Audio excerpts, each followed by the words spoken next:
Well, I'm Tom Campbell, and as advertised, I am a physicist and a citizen and explorer of the larger reality. I started out doing experimental nuclear physics, then I joined the real world and did analysis of large, complex systems. When I mean real world, I mean outside the cloistered halls of academia. Now, professionally, after failing 2 times in a row at retiring, I'm a consultant, and that means I get to work on the problems that are too hard to solve otherwise, or that need the experience of somebody with, say, 40 years in the business. I hadn't been out of grad school very long when I ran into Bob Monroe. Bob Monroe had just built a laboratory to study consciousness. There was nothing in it. It was the shell of a building, and he was looking for scientists to help him man his laboratory. And I had done a little transcendental meditation and knew that reality was bigger than what it seemed. So I jumped at the chance and I made a deal with Bob. I said, Bob, you teach me what you know about out of body, and I'd be happy to work here in your lab and we'll study consciousness. Well, that began about a 10-year collaboration with Bob and myself. The first 5 years or so were pretty intensive. Bob stuck to his word. He did teach us how to do out of body, and myself and others, wasn't just me, but there were others who also then were kind of permanent fixtures around his laboratory. We were also the guinea pigs in all the experiments that we did. So what we did there is study consciousness. Once going into the larger reality, sometimes called an OBE, an out-of-body experience, once that became almost as easy as breathing, then because I'm a physicist and I want to know, how does it work? And what are the limitations? Where does it come from? That's what I did. I spent my time in the larger reality doing experiments, doing physics, trying to find out how it worked. What were the limitations? What could you do? What could you not do? And how did all that relate to the rest of the world? And what were we, who are we, as consciousness? How does the world work in general? And about 35 years, once you start down this path, you never back up. It's always one step, a little further down the path. About 35 years go by, and I was asked by a visitor, well, Tom, how does the world work anyway? What is this reality? How does it work? Well, I started to try to explain it and decided I needed to write it down. And as I wrote it down, I passed it out to people to say, what do you think? Could you understand it? And of course, they rolled their eyes and said, no, what about this? What about that? So after passing it around, I don't know, a few hundred times to 10 or 15 different people, I ended up with enough text to make 3 volumes. And that was, the My Big Toe. Now, I call it My Big Toe, not because I'm so proud of it that it's mine, but because if it's not your experience, then it cannot be your reality. You have to have the experience yourself. Reality is personal. Okay. Consciousness is individual. Well, it turned out that the same scientific principles, if you will, the same theory that explained consciousness, and paranormal, and out-of-body, and all the things that we were doing at Monroe's lab, also explains better physics. So it turned out to be, that's not the way I approached it, but it did solve physics problems. Matter of fact, the 2 most fundamental and intractable physics problems modern physics have to do with the basis of quantum mechanics and relativity. Relativity is built on the idea that the speed of light is a constant. Now, we all know that that's the fact, and it's been measured many times, and that's one of the statements that Einstein made that made him very famous. The speed of light is constant. But nobody knows why. Why should it be a constant? Nothing else is invariant like that. Only light is the only thing. Well, this theory explains why c is a constant. It logically derives that fact. The other big mystery is in quantum mechanics. Particles are really just probability distributions. But how is it that the fundamental of our physical world is just a probability distribution? It's not even a real physical, objective thing. How could that be? Well, it's a big mystery. Nobody knows the answer to that question.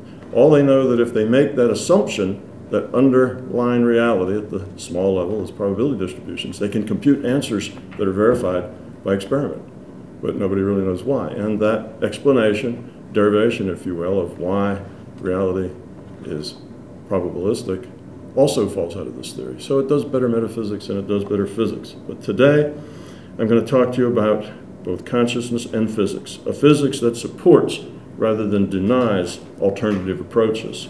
Also about holism. Now, my concept of holism is working from the biggest picture possible. It's a matter of getting into the big picture and understanding things, little picture events in terms of the big picture. And that, of course, will lead to health, physical, emotional, mental, and spiritual.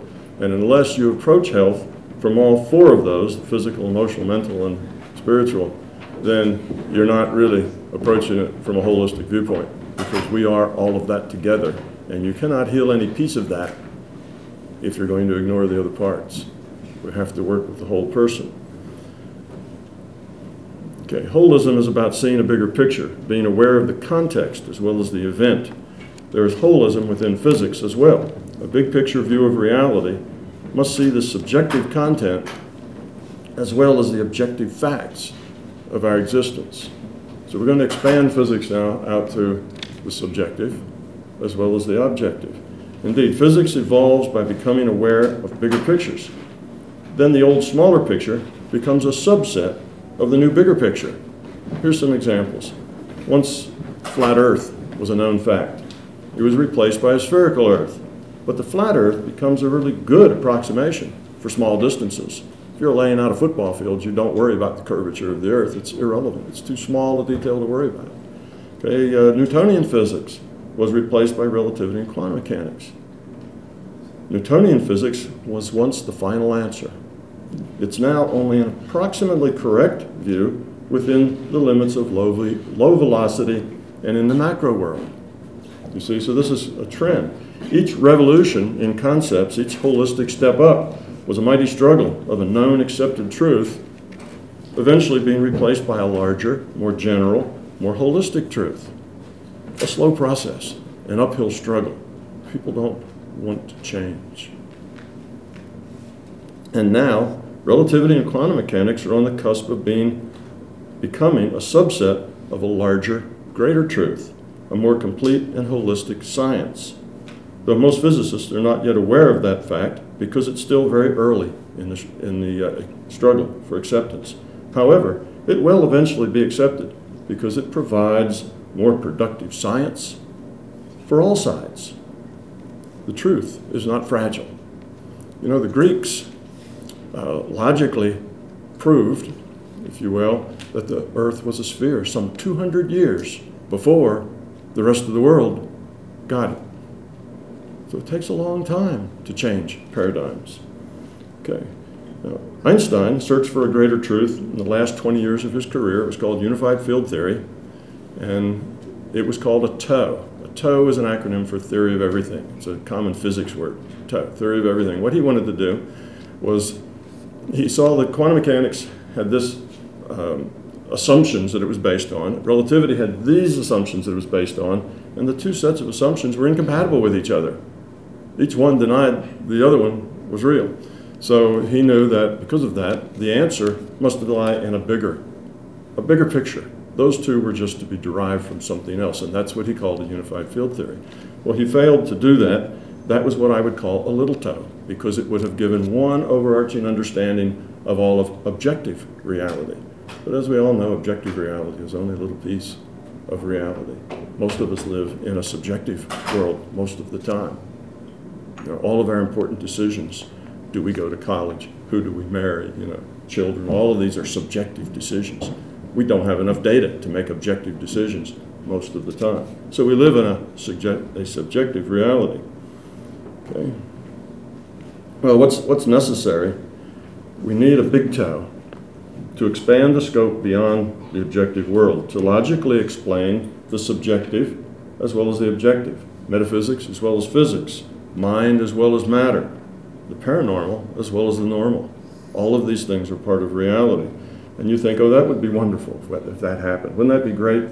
But, you know, no time soon, right? That sounds like something that's far away, because physics and metaphysics, the normal and the paranormal, appear fundamentally incompatible. That's just because we're seeing reality incorrectly. Just as the rest of the world thought that if you lived on the bottom of that sphere, you'd fall off. You see, they were missing some information, some things they didn't understand. Okay, well, quite the contrary. Such a science is indeed already known. The physics community is ever so slowly growing toward embracing a more holistic reality based on information rather than space and matter. In such a theory, the old objective reality becomes a subset representing an approximation within the bigger picture. Now, in this approximation, the scientific method only applies to an approximately objective reality. Objectivity becomes a subset. And the conditions of this objectivity depends on only when the rule set, I'll define what that means, only when the rule set allows very little uncertainty. Okay, the larger reality is a probabilistic and statistical reality based on information, just as the double-slit experiment says it is. Okay, now we're going to get into a little basic physics, the fundamentals of reality. I'm going to explain to you the famous and perhaps even infamous double-slit experiment. This is where it all began. This seminal experiment told us something very important about the nature of reality. But just as the Greeks told us that Earth was a sphere 200 years before that fact was accepted, well, not because they didn't know what the Greeks had said, not that they couldn't follow the logic that the Greeks had used, but, you know, it just didn't make sense, right? People on the bottom, everything on the bottom would fall off. It didn't make sense. And now we're nearly 100 years, actually it's like 80 plus years, nearly 100 years past the time when this experiment was performed, and heads are still firmly in the sand. Because, well, it just doesn't make sense.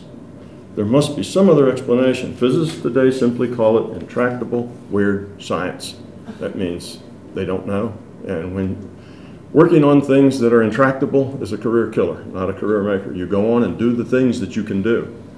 You don't keep banging your head against the wall that seems never to yield.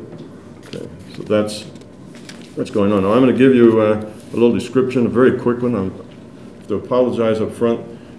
You know, to tell you about this properly would take a couple of hours, and I'm squeezing it all in best I can into an hour. So I'm just going to jump from the top of this peak to the top of the next. I'm not going to be able to do any derivations. I'm not even going to make it seem particularly rational or logical to you because there just isn't that much time. In the books and in the presentations I've done on YouTube, if you want the detail, you can go there and I'll show you later where you can find it. So now we're just going to hit the high points. Okay, about this experimentation. For a long time, people were aware, scientists were aware, that if you sent a wave like light toward something like this, barriers with two slits in them, what you'd end up with is a diffraction pattern. This is a diffraction pattern.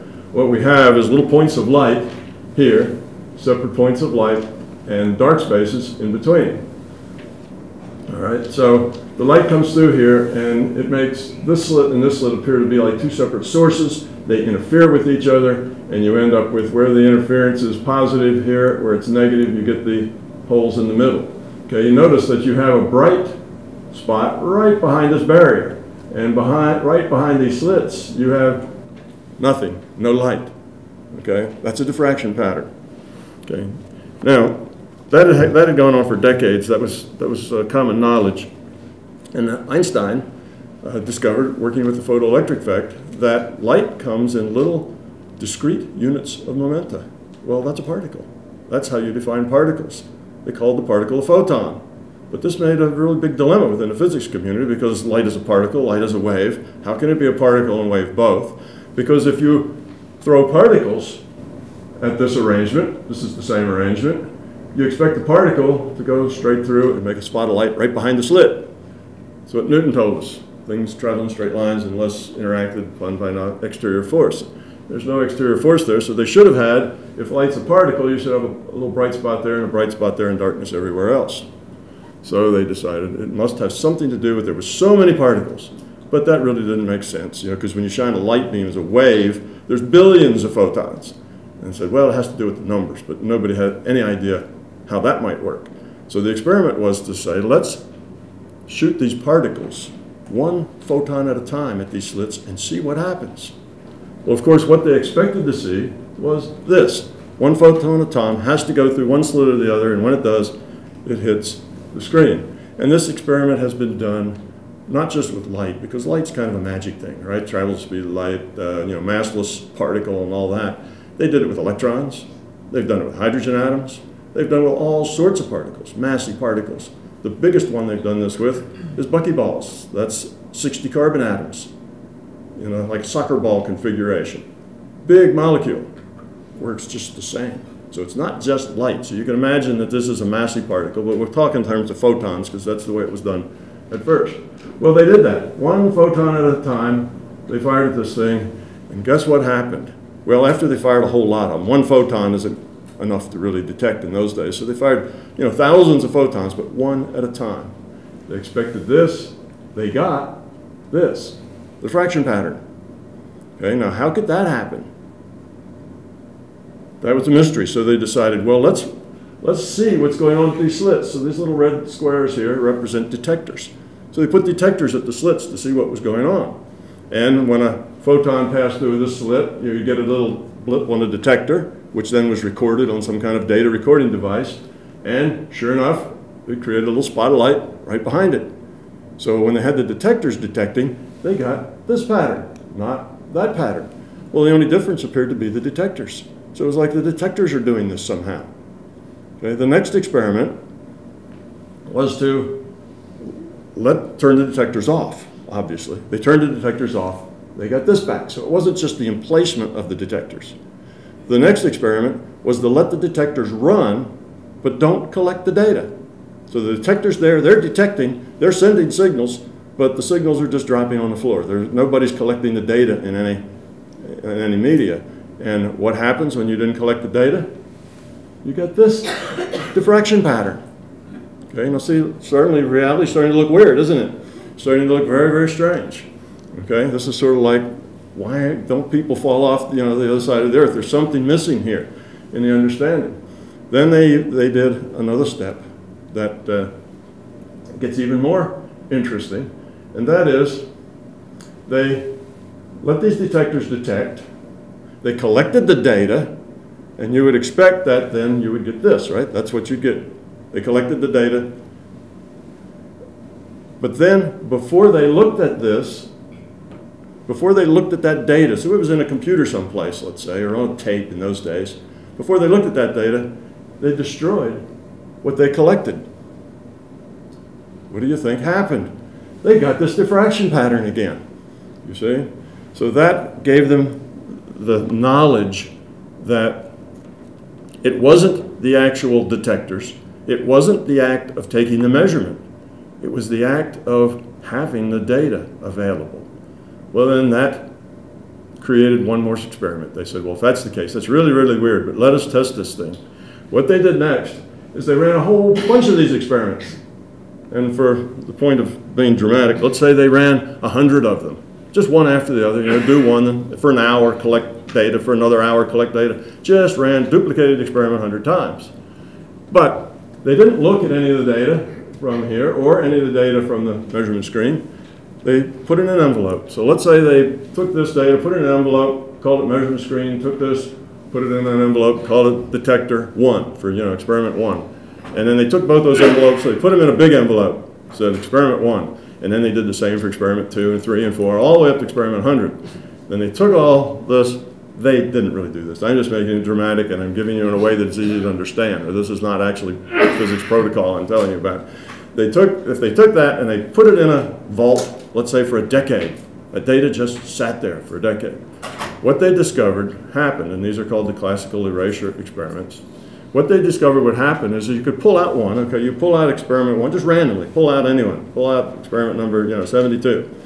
And if you just open it up and look at this data, and look at this data, you get this, just like you'd expect. That's what the experiment would be expected to do.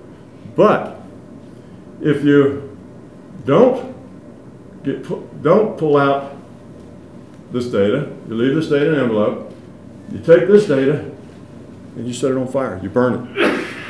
Okay, this is 10 years later now after the experiment's done. In an objective world, the results of the experiment are already done, aren't they? You can't, you know, they don't change in the envelope in the vault. If you burn this data before you look at the screen, you get a diffraction pattern. Now, reality was really weird. You get a diffraction pattern. So they could randomly pick any of these envelopes, and by destroying the detector data, they would get diffraction patterns on the screen. If they did not destroy the detection data, they got 2 spots of light. So what does this tell you? Well, what it told the physicists of the day was go do something else. It's enough of this, right? Well, actually, it didn't tell physicists that right away. There was a group called the Copenhagen, now it's called an interpretation, but then it wasn't called an interpretation. It was just the Copenhagen conference or group, and they pulled all this together and said, this is the way reality works. And for the next 50 years, as questions would come up, like questions of entanglement and that sort of stuff, the Copenhagen group would say, here's the way reality would say it'll happen, and so far they've always been right. But the general physics community kind of wandered away from this because it was intractable. It was weird science, it didn't make sense, and nobody knew how to explain it. Well, the explanation is obvious. It doesn't need an interpretation. It's perfectly clear, and that is that until you open those envelopes up, the result hasn't happened yet. The result is still in the future. Okay? And what's important is whether or not you have the data of those detectors, which then will tell you particles went through these slits. If you have that data available, then the answer has to be this. If you don't have that data available, then the answer is that. So the result is not created until the present measurement, if you will, and the measurement in the present is when you open the envelope and decide whether to burn the data or not. So that's reality is basically created at the moment of measurement when we bring the data into this world. So let's go to the next slide, and I'll very briefly explain this. This is what they decided, and here's the physics answer to how this works, and it works wonderfully, is that particles are not really particles. Even though they're electrons or molecules or other massy things, they're not really that at all. They only look like that when we look at them. What they really are probability distributions, and that's kind of the probability distribution. It's like this: probability goes up and down, x goes from minus infinity to plus infinity. So that's what future particles look like, or let's call them, they're potential particles.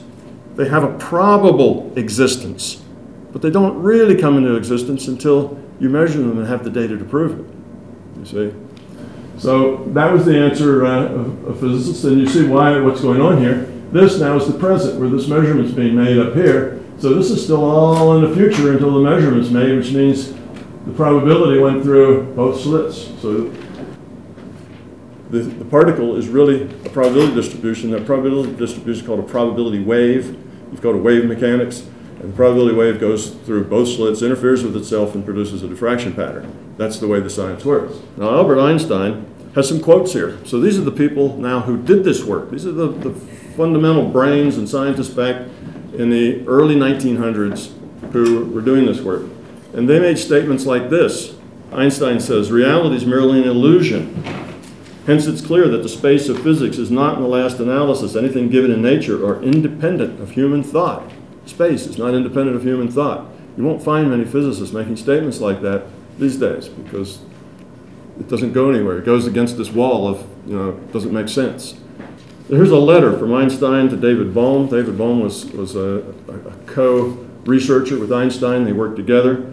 Einstein said, one has to find a possibility to avoid the continuum, together with space and time all together. Now, we have to get rid of the continuum, we have to get rid of space, we have to get rid of time.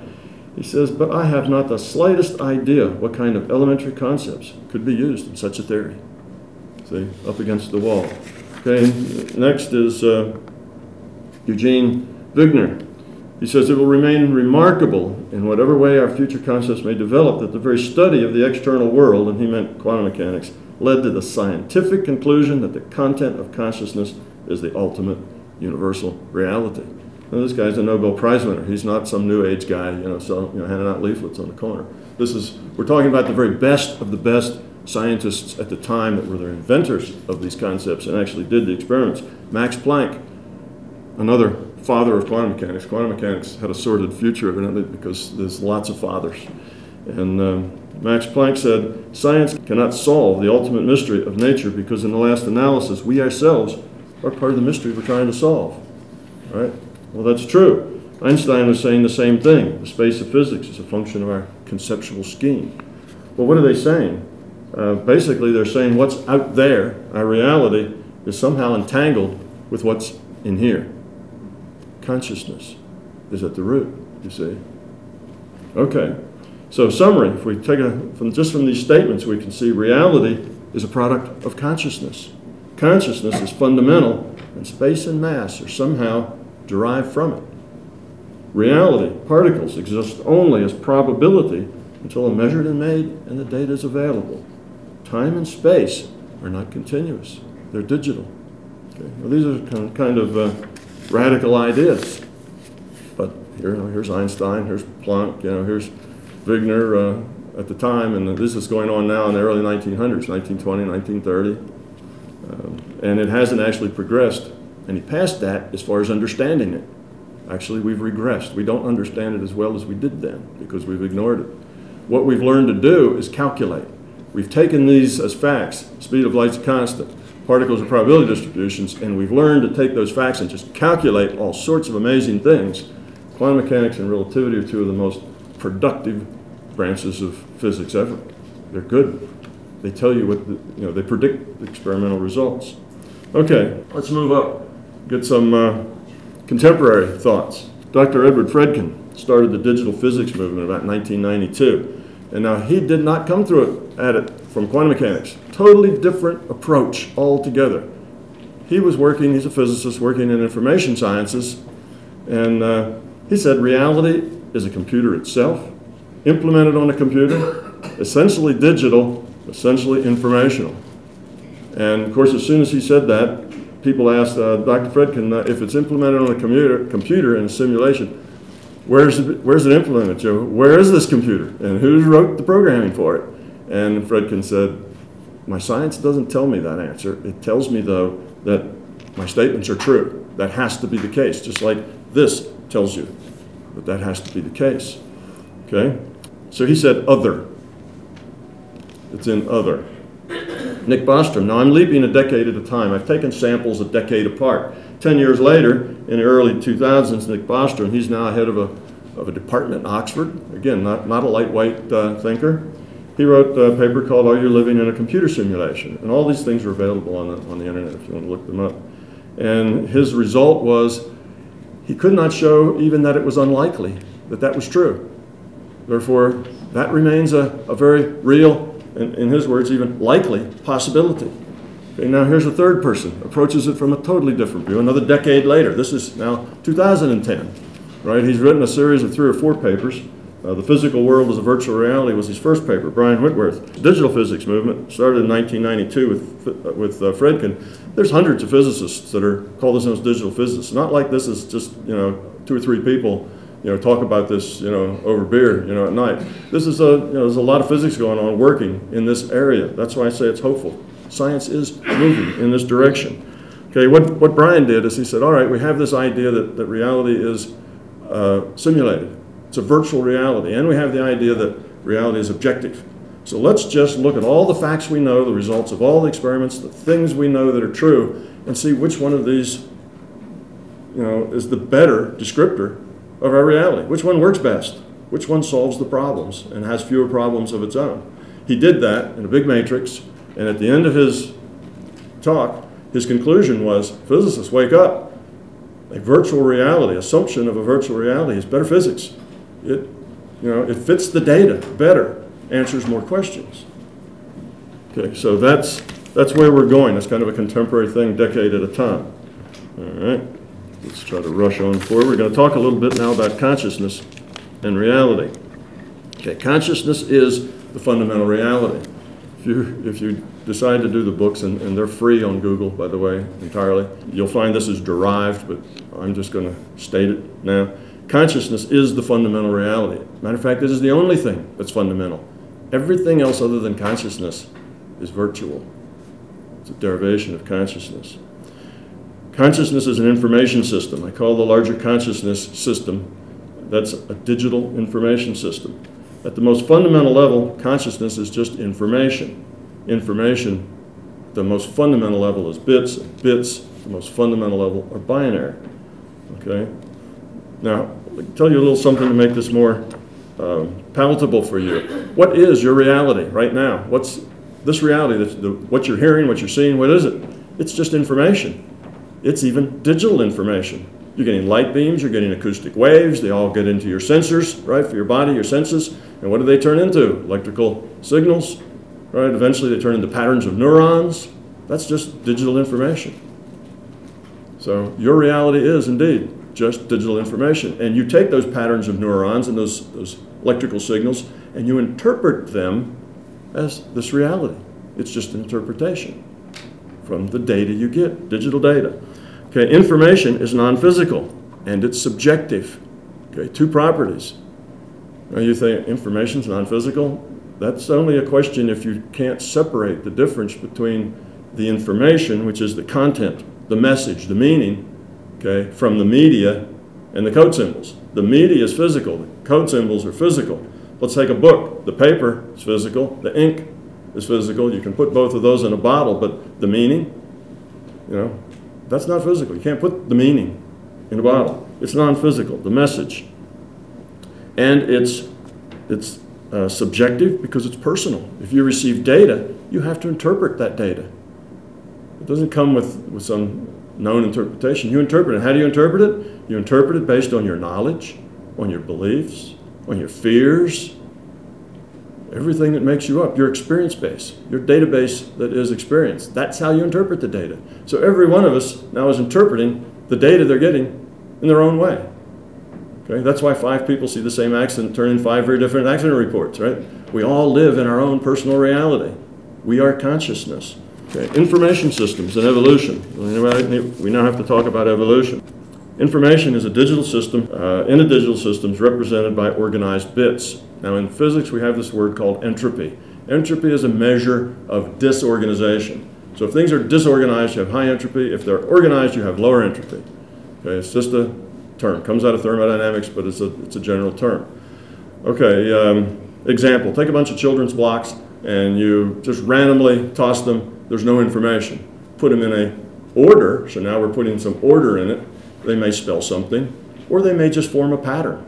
Patterns also have information. The block doesn't have to spell caterpillar. It can just spell, you can just have it. So let's say you have a block up, down, a block up, a block down, a block up. Where's the next block? Down, right? How'd you know that? Because there's information in the pattern. So you see, patterns contain information. Attributes of consciousness. Okay. Individual consciousness evolves toward lower entropy, higher quality, more spiritual states. Okay, now we're starting to get more strangeness, right? Love is the nature of a low entropy consciousness. Okay, now so here you have a self-modifying data system, if you will. It's called consciousness. It's a digital, non-physical information system. But it can modify itself. It has experience. It is aware of itself. Okay, I'm making leaps here, but that can't be helped in this short time. And what does it do? Well, it can either evolve or it can de-evolve. Evolve means more order, right? More information, more useful information. De-evolve means more randomness, less information. It's the only two things it can do. There is no stable state otherwise, and de-evolve is not a stable state. You know, that's self-destruction. So the point of a consciousness, a digital information system that is aware and can self-modify, is to evolve. Okay, now, how do we connect this with love and spirituality? That's a simple connection, and it's derived in the books, but let me give you just a short example that'll make it obvious to you. Let's talk about 2 groups, and these are going to be opposite kinds of groups. One group is a group of, let's say, 10,000 people, and they're going to be a little system. Okay, nothing comes in or out of the system, just these 10,000 people, and their relationships are all based on love. Okay, they're going to interact, they're going to live their lives, they're going to do what they do, but it's all based on love and caring. So what happens? You know, one of their barns burns down, the rest of them all go over and build it back up for them. You know, somebody invents something or a better process to do what they have to do, it's shared, and everybody uses the process. Okay, now, is this going to head toward organization, toward more content, if you will? Is this going to evolve? Yes, of course. Give them, what, 10 years and they will probably have evolved up to the capacity of their system, because it's very cooperative, it's helpful, it's reinforcing, it's supportive.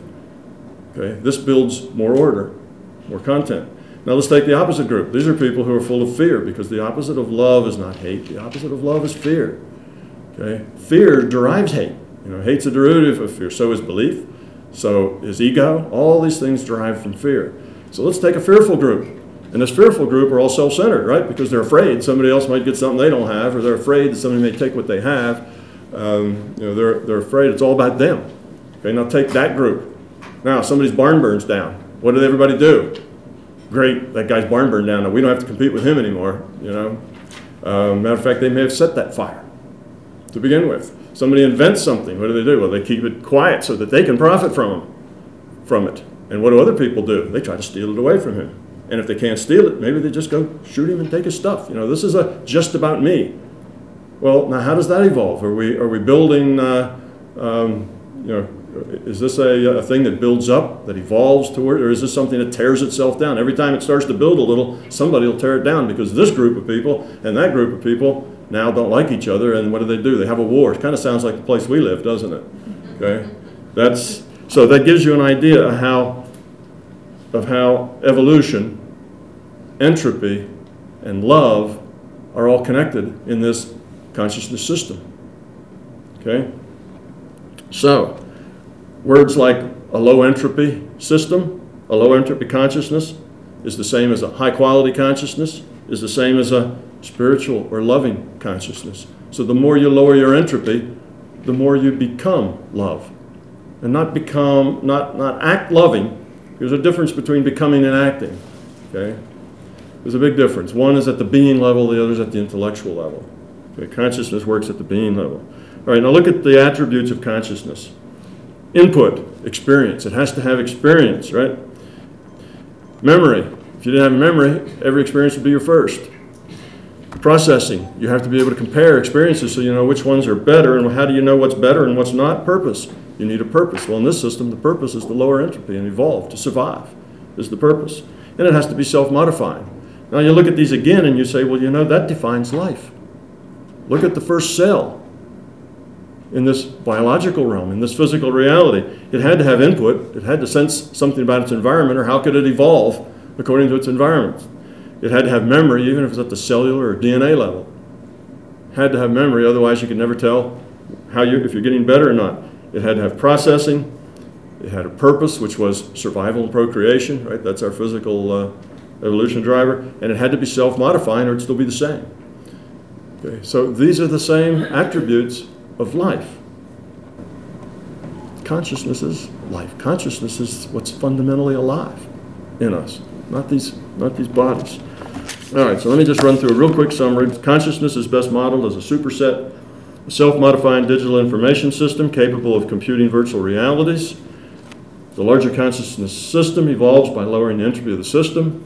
It lowers entropy of the system by organizing the bits at its disposal in a more profitable configuration. Content creation and reorganization opportunities are generated by using conscious intent to apply free will choice to incoming experience data. Okay? Feedback of the results of previous choices allow us to modify future choice. Okay? So that's kind of where we've just been. Now I'm going to explain to you, where do we come from? Individual existence. Well, okay, here you have this big monolithic consciousness system. It's non-physical, it's information, and it needs to evolve. Okay, how does it do that? It needs experience. Well, it has to just experience itself. That's a slow track. It can't, that's a very slow track. The biological cells found out the same thing on the other side. What did they do? They multiplied, right? You had a one-cell thing, then you had a two-cell thing, and then you had a many-cell thing, and pretty soon the cells were differentiating. You had the locomotion part, and the feeding part, and the digestive part, the eliminations part. Because why? That's a lower entropy solution. That's more organization, you see.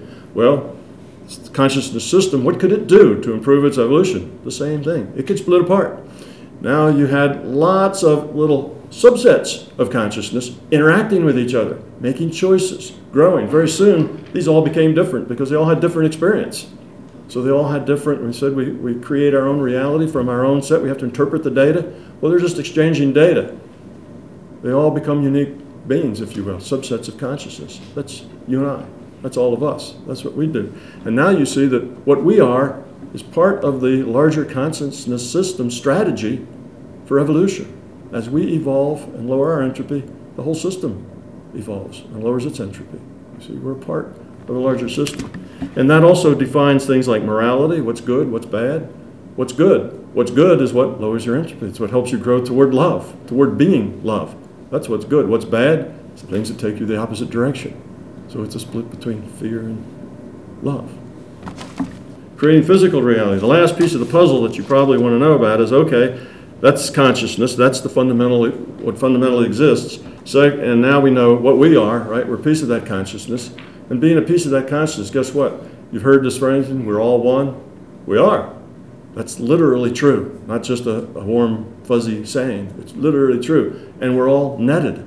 We're all connected because it's on a big, giant net. In the book, I call it the reality wide web, but it's very much like the web we're used to. But we're all plugged into the same thing because we're all part of one thing. All right, but where does this physical reality come from and why is it here? If you're going to produce effective interaction, that is, if you want to implement this evolution, then you need experience. If you're going to create an experience, you need to have experience with feedback, with purpose. Okay, first thing, you need a goal. We have that. To lower the entropy, become love. Now you need structure. You need constraints. Constraints are what define the limits of interaction within a rule set. Now we're talking about this rule set. They define the content of the interaction. Without rules, there's nothing that you can do. There's no traction. There's no decisions other than personal ones inside your head. Well, here's an example. Let's say there's 5 of us who all get together, we're going to play a game. Here we are, we all sit down and we say, all right, go. What do we do? What can you do, right? What's the game? What are we supposed to do? What are the rules, right? Until you have rules, there is no game. The game is created by its constraints, you see. The game's created by its constraints, and the same with us. So this reality is a set of constraints. Well, what are the constraints? Physics. Now, when I say physics, I don't mean the narrow set of physics. I mean physics, biology's physics, chemistry's physics, a physicist's view of the world, right? Everything is physics. But by that I mean the basic way that the physical world interacts and works together. I call it physics.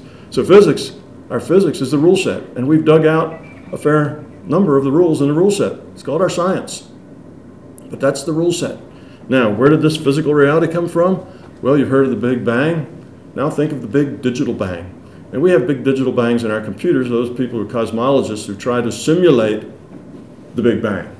Okay, so think of the same thing. So you have a computer. What's a computer? It's a digital information system, right? It's consciousness.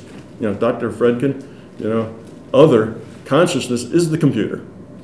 Okay, and we're pieces of that.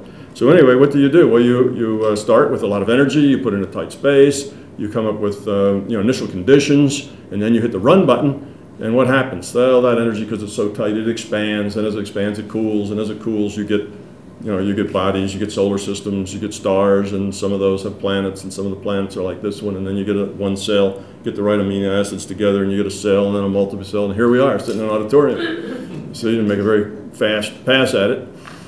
So that's what happens in this big digital simulation.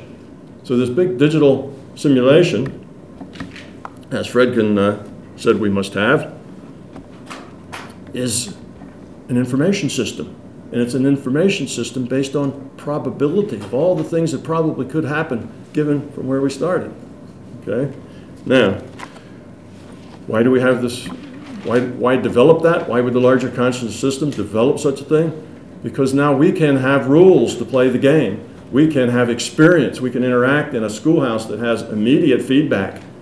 If I go up and stomp on your foot or something, I get immediate feedback whether that was a nice thing to do or not, right? I get fast feedback, which isn't the same if you're just trading data and interpreting it. You see, there's no traction there for making decisions, getting feedback about the quality, about how much love is in that decision that you make. Okay. So that's why we have this physical reality. It's a schoolhouse, if you will. We, as parts of consciousness, okay, get the data stream, and we interpret it as this. And it's a multiplayer game. That's why we're all here. It's a multiplayer game. It's very much like the games you play on a computer. It depends on how old you are. You know, I never played a lot of virtual reality games with my kids. I couldn't get them away from the computer long enough to do their homework, and I imagine most of you either in that situation or, you know, are familiar with it. So these work the same way.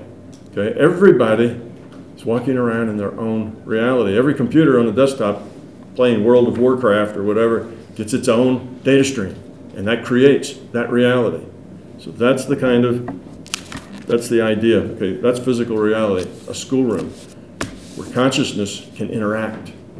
And why? To lower its entropy, to grow, to become love. That's why we're here. That's our purpose. That's our point. We are, if you might think, the working fluid in a big evolution machine. You see, we are part of the process of evolution of the larger consciousness system.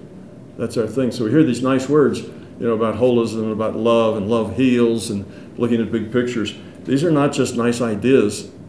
This represents the fabric of our existence. That's how reality works. That's what it's based on.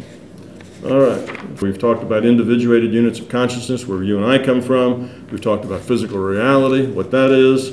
And the last piece of this that we'll go through, and that's the, how does it work? How does this virtual reality work? Okay. Well, I told you, we have feedback. Choice, the choices you make modifies the future probability, which modifies the choices you have to make next time, you see. It's a feedback system. There's two databases here I'd like to tell you about on either side of the present moment. I'll describe them very quickly because these then help you understand everything else that goes on in this reality frame. Okay. The first, I have to tell you about the probable, future probable reality. Okay, now if we're a data system, right, what this data system does and how it interacts with us here is that it increments, like any simulation, a delta t at a time, right? Every delta t, you update the simulation. Well, in our case, the delta t is about 10 to the minus 44 seconds. It's very, very fast. All right, that's a nanosecond. That's way smaller than we have any ability to measure. Okay, but that's our delta t. That can be computed.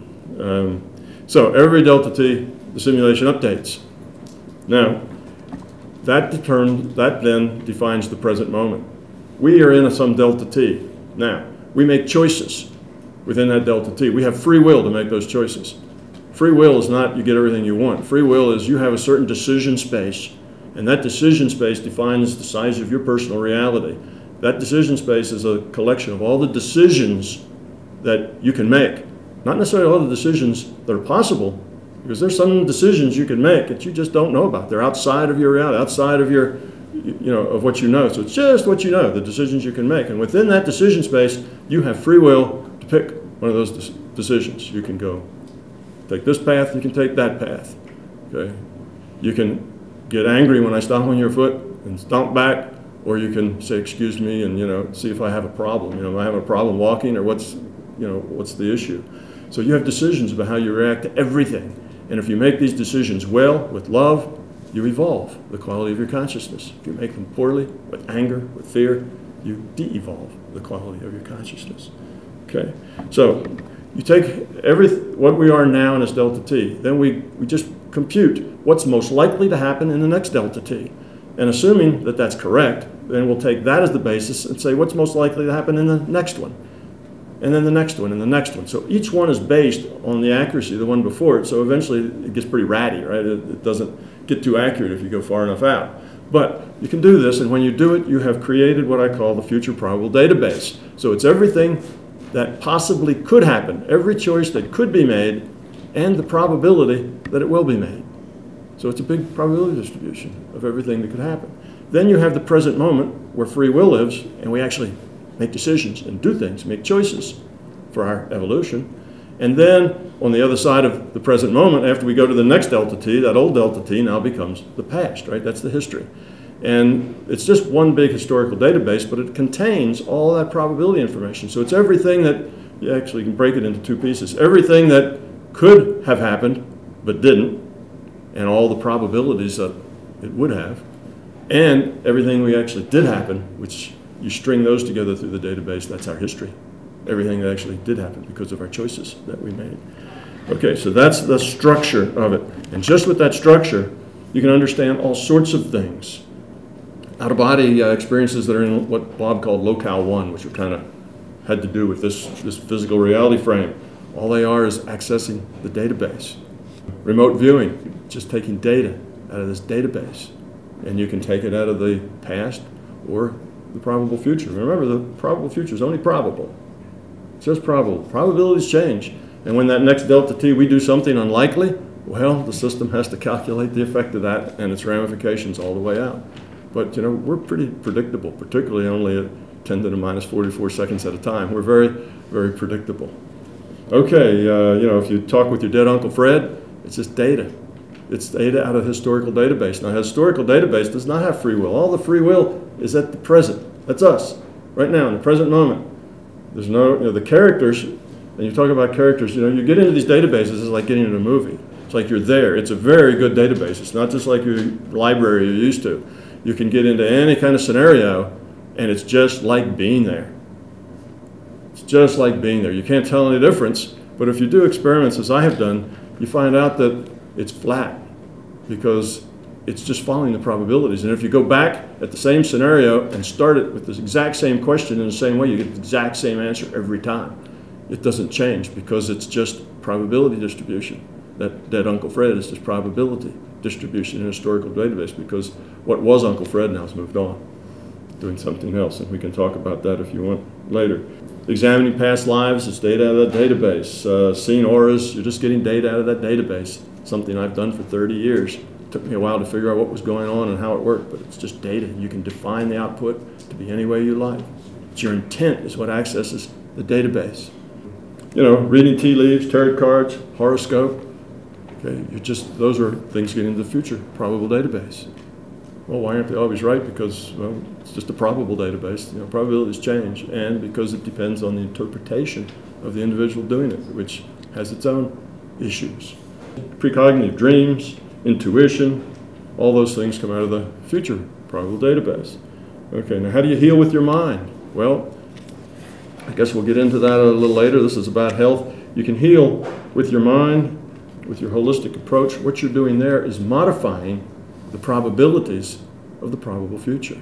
You can change those probabilities with your intent, modifies those probabilities. Nature of virtual reality. Let's do this very quickly. If you're playing World of Warcraft, or for you ladies, maybe The Sims, do the characters in The Sims or in the World of Warcraft, do they have to render oxygen for those characters to breathe? And of course not. That's ridiculous, right? They're not real. They're just computer characters. You don't have to render oxygen for them, but if your lizard man or your child in a Sims falls in a pool or gets in water too deep, what happens to them? They drown, right? Well, why do they drown? They drown because they do simulate the result. They don't have to simulate the oxygen. They only simulate the result. And they drown because, obviously, a lack of oxygen, right? You can't breathe underwater. So your characters die in those simulations. Well, don't be too surprised, but we are exactly like that. This reality works that way. There's absolutely no reason to render oxygen in this room, only the effects of oxygen. It's a probabilistic reality. Okay, stretching your minds a little bit. But the way it works is that the reason we all sit in here and don't fall over is because it's probable that there would be oxygen in this room because of the trees outside and the plankton in the ocean, et cetera, et cetera. The rule set, the physics that defines everything says there's a good probability that there's oxygen in this room, so we all sit here and breathe. Okay? That's a different way of thinking about reality. It's dramatic, but it lets you come up with a lot of right answers. Here's another one I like to do because it's fun. You've all heard if there's a tree falls in the woods and there's nobody there to hear it, does it make a sound? Okay? Everybody's heard that, and we think it's kind of a semantic puzzle, right? But here's the answer to it. There is no tree. There's no woods. There's no listener. They're all virtual, statistical, and probabilistic. Here's how that works. So the before scene, person walks into a woods. Okay, when he walks into the woods, let's say nobody's been in that woods before, he walks in and the system renders for him the woods according to the probability of what would be there. Okay, now remember, we all have our own personal data stream. So it just renders for this individual. So the individual goes in the woods and what's rendered is, say, a wobbly dead tree standing up. So the man walks out of the woods, comes back 5 years later, and he sees a dead tree lying on the ground because that would be probable because in 5 years with storms and you get the strength of the tree and the amount of wind that blew and so on, the rule set says that tree will be lying down. So when he walks in the second time, he sees a dead tree because that is probable. The tree didn't have to fall from this state to that state to go from standing. It just was rendered standing up. It was rendered lying down. See? No, let's see. This is hard, isn't it? That's, when I get it to you this fast, I know it's very hard to follow. But that's the way it works. Now let's even put a twist in it. Let's say he walked in that woods, and because it was probable, he got this dead tree wobbling, standing up. He walks out of the woods, and before he even gets out of the woods, he gets eaten by a bear.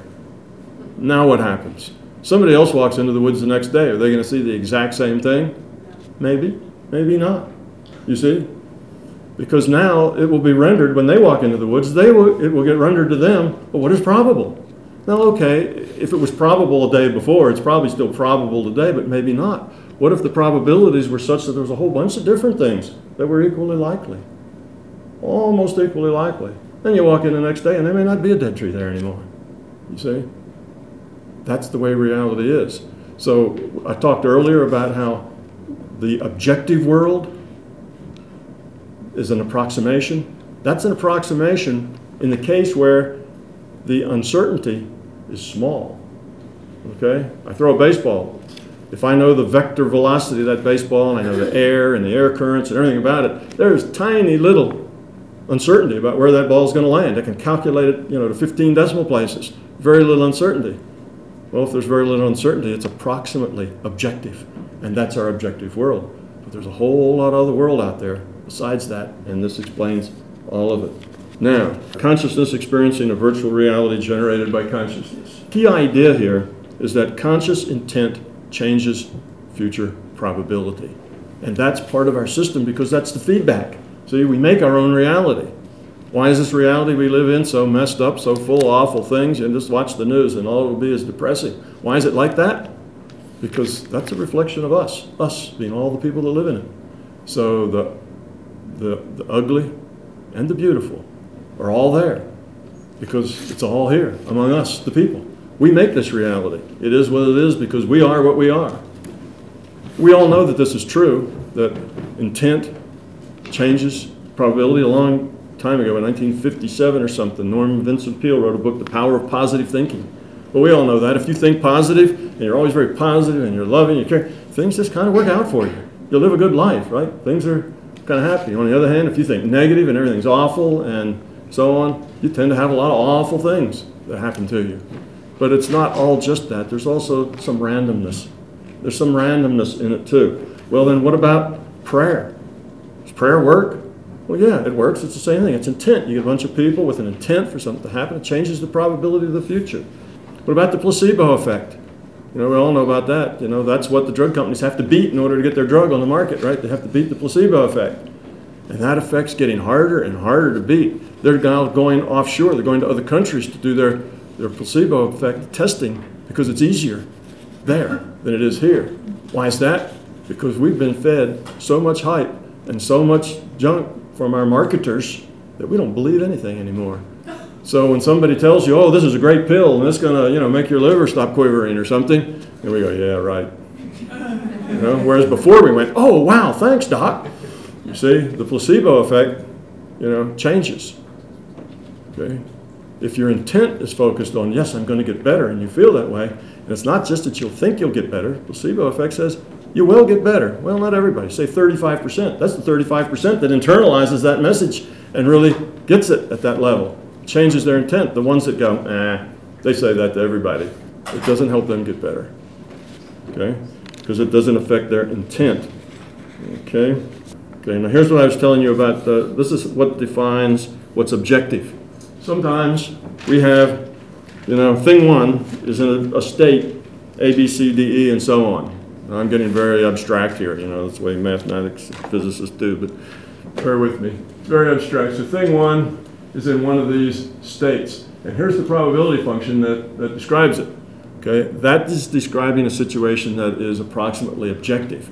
Because if you reach in there randomly and grab out what's going to happen from the probability distribution, well, thing one's always going to be in state F, isn't it? Because everything else is 0 and it's 1. So Those are things with very little uncertainty, and that's what defines our objective reality. Things like that. But you know, there's other things like that dead tree in the woods that have probability curves like this. And hey, it could just about as easily be E and G, F, or maybe even some of those others, right? So we have a lot of probability like that. And where does health fit in? It tends to fit into this. There's all kinds of variables. There's a lot of uncertainty when it comes to health. That's why these alternative approaches work. You see, there's a lot of uncertainty. You get a lot of positive energy going. You get a lot of love and caring. You know, you heal people by giving them horses to ride, right? And playing pretty music. And you help the old folks by bringing a dog in for them to pet. Why do these things work? You see, because it changes their intent. It changes the way they're thinking. And that changes the future probability, which changes reality for them. Okay, so that's where we are here. Now, this is my next to last slide. You notice we already introduced this backward causality when we were talking about double slit. And that's where they took those envelopes. And 10 years after the fact, the experiment was done, they can change the result, right? They can even make it come out as a diffraction pattern or two little points of light behind. And that's because it hasn't been decided. Nobody's looked at the data. It's still in the future what that data says. And based on the information, it'll be one way or the other. You see, we don't live in an objective reality. It only appears objective when we look at the rule set. Okay, now what about, in the hard sciences, what do the hard sciences do? Well, they only look at things that have very little uncertainty, right? You know, physicists, you know, they're doing trajectories and they're doing things, the chemists and the biologists, they're all looking at things that are very tight. That's why they call them hard sciences.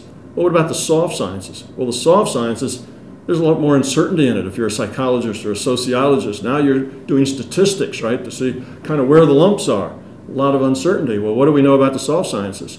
What we know is that if you don't do them at least double blind, if not triple blind, your thoughts, your intents modify the answer. That's why you have to do the double and triple blind. Otherwise, people's thoughts change the results. Well, it's not just because, you know, you tell those kids in school that they're dumb and the teacher thinks they're all dumb, so they all do lower, you know, they all do lower scores. It's not just that it's the teacher tricking them, it's that they're changing the reality. They are going to lower their IQ because they're going to change their probable future based on that thinking. So backwards causality is not really backwards causality at all. What it is that the future, the present measurement is of something that's in the future, and that future can change right up to the point that you bring the data into this reality. So you see, it's not really backwards causality. One experiment, if you're interested in these kind of experiments, go to Pair Labs. The P in Pair is Princeton. It's where Einstein worked. There's an offshoot of the physics department there that has just worked in mind influencing matter. They've done a whole lot of that. It's called Pair Labs. One of the things that people in this area have done is they've taken a radioactive source and got two Geiger counters on either side. The Geiger counters click whenever a particle goes through, and particles fly out randomly. So if you let these Geiger counters count a long time, they'll both have about the same number of particles in them. It's about equally probable it'll go either direction, right? So they'll do that. And let's say we do that, you know, 100 times. We use the same thing that we did with the double slit. So they do that 100 times. So they have the right and left detector, and they have this data. Nobody's looked at it yet. And they'll take these 100 times, and they'll ask people who are intuitive, who have ability to focus their minds, can you bias the counts in the right detector so they're always more than in the left detector? And they find out, yes, they can do that. Now, if you do it once, that's not unusual, because you'd expect every sample, sometimes the right should be higher, sometimes the left, not by much. Statistics will tell you exactly what the error bars are on the experiment. And within those error bars, though, you have uncertainty. And within that uncertainty, you can change the result. And you can change the result of an experiment that was done years ago that's never had the data looked at. See, it's the same thing as a double slit. It's all the same. The idea that quantum mechanics only applies to little tiny things is wrong. The concepts that underlie quantum mechanics underlie all of our reality and everything we do. These are general principles, not just principles that just work for little things, and different principles work for big things. That never kind of sat right with me. But it's one principle and applies to everything. So they can do that, and these experiments have been done. They're so easy to do in the lab. They've been done over and over and over again. Pair Labs has this little robot, and they've programmed the robot to move in random direction. Front, back, right, left, randomly. So what happens, you put it in the middle of a big round table, and it just wanders around in a little space at the center of the table, random. Then you have somebody with an intent try to bias it, and that little robot, you can see it in the videos on YouTube, the little robot wanders across the table and falls off the edge. Okay. because there's a little bit of uncertainty as to what the next random number is going to be. And in that uncertainty, there's a choice. And in that choice, it depends on how the random numbers are done. But if they're done right, there's a choice. And in that choice, you can modify it just a little bit. Now, when we modify those counts in those two Geiger counters, can they make one Geiger counter have 10 counts and the other have 10,000? No. They can only work within the uncertainty that the rule set allows. Okay? So out of 100,000 counts, this one may have 103, and that one has, less. It's just 100. So it's within that. So it's very small differences. But what's amazing, if you can take 20 of those things from the Geiger counter data and make all 20 of them come out 3 or 4 counts bigger for the right detector, well, that's the same as flipping a coin 20 times and getting heads every time. Now you're talking 1 in a million, you see, even though the result is tiny. All right, so that's backwards. One other thing, one other guy I'm going to mention before I wind it up, and that maybe you've seen on YouTube a guy called Dr. Emoto, and he thinks happy thoughts and he gets pretty water crystals. He thinks awful thoughts and he gets ugly water crystals. And he plays pretty music and he gets pretty water crystals and ugly music, Well, the idea then, of course, the water is somehow reacting to these thoughts, right? And the water is reacting to the music. That's not what's going on. You've all heard that no two snowflakes are alike. Well, when water freezes, the way the crystalline structure comes has lots of uncertainty in it. The reason the water gets pretty crystals when Dr. Emoto plays Beethoven is because Dr. Emoto likes Beethoven, not that the water likes Beethoven. You see, uncertainty can be affected by intent. So you need, as you do your experiments, many of you are doing experiments, taking data. You have to be aware of that sort of thing going on. And just as in the erasure experiment, the data can come and go. Okay? If somebody looked at those Geiger counter data and they analyzed it and knew exactly what the counts were, and then you worked with your intent, it wouldn't work because the data was already in the reality frame. But then if that data got burnt before anybody looked at it, then you could change it. Even though they looked at it earlier, they no longer know what it is. So that's the erasure experiment. It can come in, come back, back to the future, if you will. All right, that brings me to the end. Okay, little things to wind up. As a physicist, I can tell you that reality is not objective. The scientific method is not always a useful process. Liberate yourself from the notion that it must validate everything. There is a place where it works wonderfully. There's a place where it doesn't work at all. Know the difference. Okay, our intent influences the probable future, but all intents do not carry the same power. To be effective, intent must be clear and focused for some point, for some amount of time. And generally we learn how to do that through meditation. Clear and focused. Intents generated by fear, ego, and belief are the weakest, but if persistent, you will eventually create what you fear. Most of your fear and most of your ego will be invisible to you. Okay. Individual health often contains large uncertainties and are thus modifiable by intent. Theirs, yours, and everybody else's intent. To leverage that intent to do the most good, you must see and treat each individual holistically. They're a whole being of consciousness. You have to treat that whole being, part of the bigger picture. Beware, just like Dr. Emoto's ice crystals, results where there is substantial uncertainty are less objective and thus more susceptible to bias created by intent. You need to be aware of that. The placebo effect and the quality of your personal interaction with others, that's real medicine. That helps people get well. It's not that it's tricking them into thinking they're well. That's real medicine. Data not assessed immediately is more subject to intended bias. And in a probabilistic reality, almost anything can happen in the margins of uncertainty, and it often does. Always remain skeptical and open-minded. Eliminate beliefs, especially about your own work. Thank you very much.